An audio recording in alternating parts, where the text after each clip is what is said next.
Hai, Assalamualaikum warahmatollahi wabarakatuh.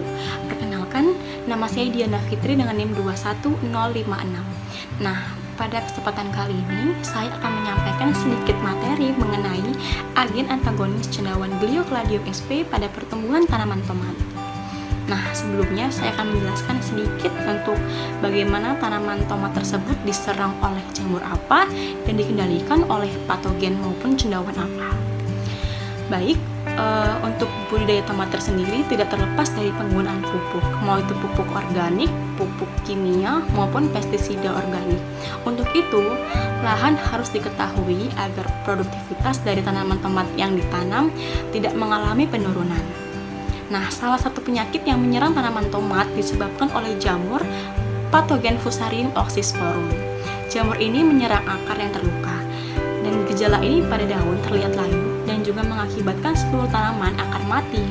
Nah, oleh karena itu, metode pengendalian penyakit antagonis diantaranya dengan menggunakan cendawan Gliocladium sp. Untuk peranan agen antagonis cendawan ini yaitu Gliocladium sp berperan sebagai agen hayati yang dapat menghambat keparahan penyakit layu Fusarium. Gliocladium sp dapat digunakan untuk pengendalian penyakit tular tanah maupun jamur tanah. Gliocladium sp jika ditambahkan ke dalam tanah, maka dapat mengendalikan cendawan patogen. Karena semakin banyak populasi Gliocladium dalam tanah, maka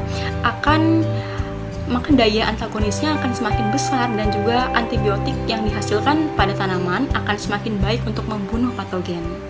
Selain menekan perkembangan penyakit, Gliocladium sp dapat menyediakan ketersediaan hara bagi tanaman, sehingga pertumbuhan tanaman dapat berlangsung dengan normal.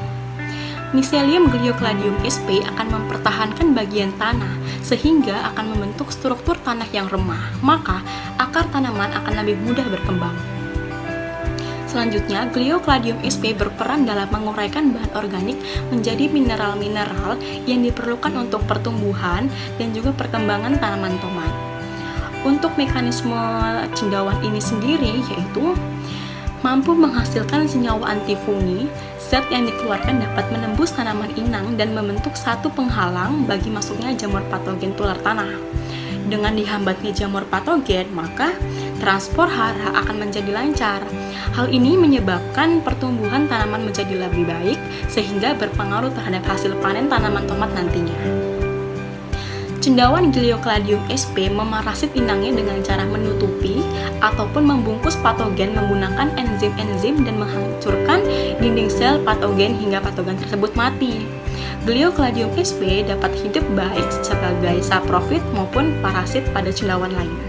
Dapat berkompetisi akan makanan, dapat menghasilkan zat penghambat dan juga bersifat hiperparasit. Nah, jadi mekanisme antagonistik dari Gliocladium sp terhadap organisme lain adalah hiperparatisme, antibiosis, dan juga lisis ataupun kombinasi keduanya. Untuk aplikasi agen antagonis cendawan Gliocladium sp yaitu dapat mengendalikan penyakit Fusarium oxysporum pada tanaman tomat. Nah, jadi perlakuan ataupun pengaplikasiannya dengan menggunakan biofertilizer Gliocladium sp dilakukan pada waktu pemindahan ke dalam polybag. Nah, jadi dilakukan pada waktu 1 minggu sebelum tanam, maka diberi fertilizer Gliocladium sp dengan dosis 0, 50, 100, 150, dan juga 200 gram per tanamannya. Jadi, pemupukan susulan diberikan setelah umur 6 dan juga 8 minggu setelah tanaman. Pemberian agen antagonis ini dapat meningkatkan berat buah tomat maupun dapat mengendalikan penyakit pada akar maupun daun layu yang pada tanaman tomat tersebut. Jadi, tanaman tomat ini memerlukan unsur hara makro seperti N, P, K, C, A, dan Mg serta hara mikro Mn, Zn, dan juga B. Oke, mungkin sekian apa yang dapat saya sampaikan. Mohon maaf jika ada salah kata ataupun kekurangan yang saya bacakan ataupun jelaskan, baik itu dari tindakan maupun kata-kata saya.